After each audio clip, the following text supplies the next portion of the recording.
Yes, people, welcome back to FPL Hive. Make sure you smash a like on this video. It helps us reach new subscribers all around the world. But most importantly, let's see what my team selection is for game week 12.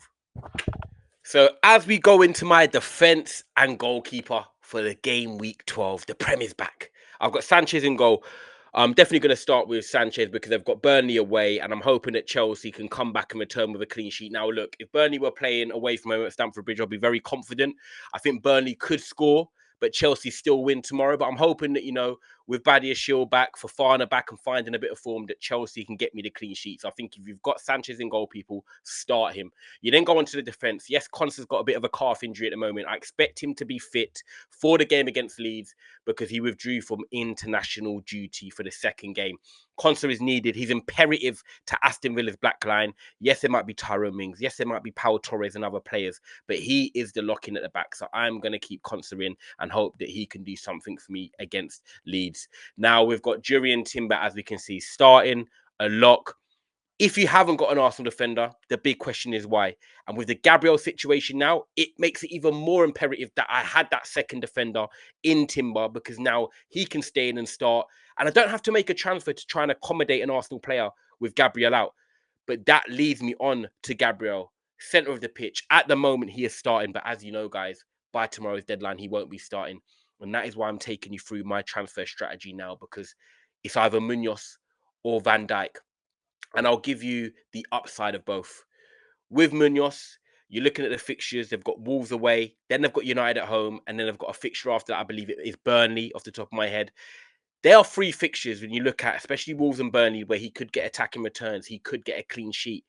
But something about new manager syndrome, as you know, with, fantasy football people, Rob Edwards is coming back to a club, Wolves, where he's played at, and they're going to need a response. They have not won a game yet this season. And I do think they can score because the fans are going to be up for it. They're coming back fresh off an international break. He's hammered in the duels. He knows what he wants from his players.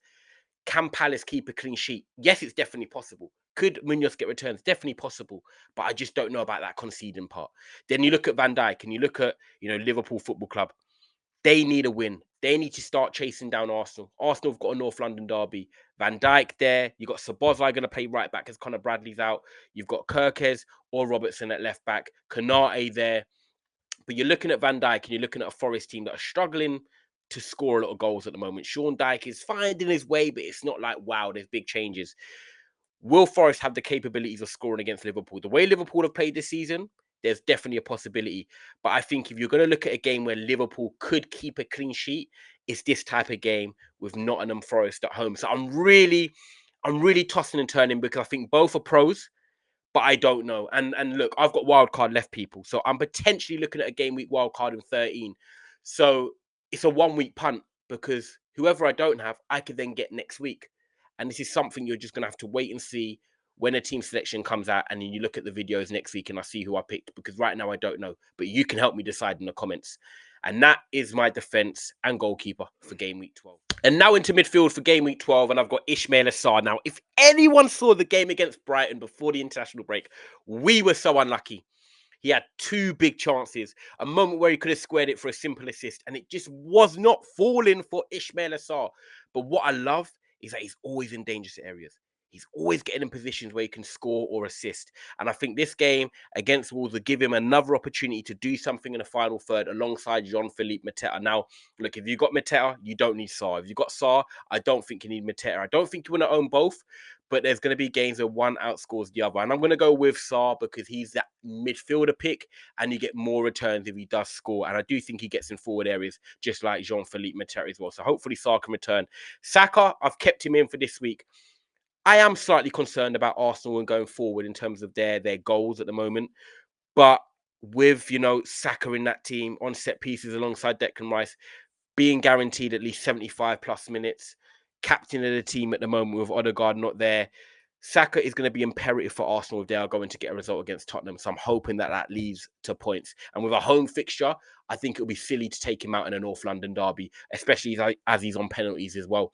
Semenyo, now I'm not worried about the yellow asterisk there. I think Semenyo starts. I think Semenyo plays. Yes, he's proposed to his girlfriend, as people know. Yes, he's not maybe been in the pictures, but I think he's had a bit of a rest. He's played a lot of games, a lot of, weight's been on his shoulders. He's delivered some good returns, before the last few weeks. But I think it's time for him now to get back on it. He needs to be that key man for Bournemouth that's going to help take them back up that Premier League table. And I'm hoping that Semenyo can get a return against West Ham at home, who have looked better in their last two games at home. But as we know, West Ham will still concede goals, and I'm hoping Semenyo can get on the end of that. And then I've got Cody Gakpo. Now, he was one of my interesting dilemmas for this week because I was considering an early wild card because I was worried about Gabriel, I was worried about Semenyo, I was worried about Gakpo and my team, and thinking, I want to protect my ranking that I'm doing quite well in at the moment. But the news that Florian Wirtz is out could be an absolute gem of a pick that I've now got Cody Gakpo. So yes, people, Cody Gakpo is going to start, and I'm hoping that he can be a fantastic differential for my team this weekend. My fifth midfielder is Josh King, who's at home to Sunderland. I could actually start him over Jared Bowen. That is a toss-up. The concern I have is, will Josh King start over Emil Smith-Rowe? That is my dilemma for my midfield game week 12. So this is my attack, people. Like, at the moment, I've still got Jared Bowen in my team. It's a toss-up, like I said, between him and Josh King starting, but I know that Bowen's guaranteed 90 minutes. And yes, Bournemouth might score at their end, but I also believe that West Ham can get a goal away at Bournemouth. I think Bournemouth are fine defensively. I don't think there's major concerns there, but I don't think they've kept as many clean sheets as people would have expected. I remember 4 or 5 weeks ago, people were jumping on the Senesi hype. Senesi hype, what? So there you go, people. I'm going to keep Jared Bowen in my team as of now. Then you've got João Pedro, who's obviously going to be starting, one of the main talisman for Chelsea away at Burnley. And I think maybe Liam Delap being back might help him. I think I like Pedro more in that sort of number 10 role, getting in behind the striker, linking, facilitating play. I feel like he's involved in the game more than being a proper number 9. So for me, João Pedro is going to start in that team. And then, of course, El Capitano. If you're not captaining Haaland, then who are you captaining? Because it is a potential week to have a game changer and have someone different in there. Mateta, someone like might say João Pedro, Ismail Assar, Saka.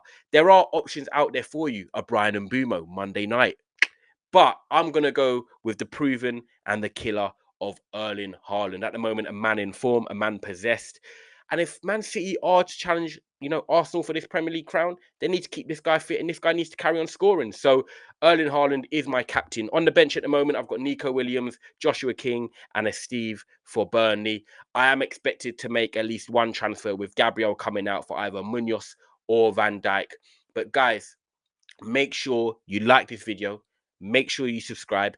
Get your comments in. Let me know your thoughts. And I hope everyone has a fantastic game week 12. The Prem is back.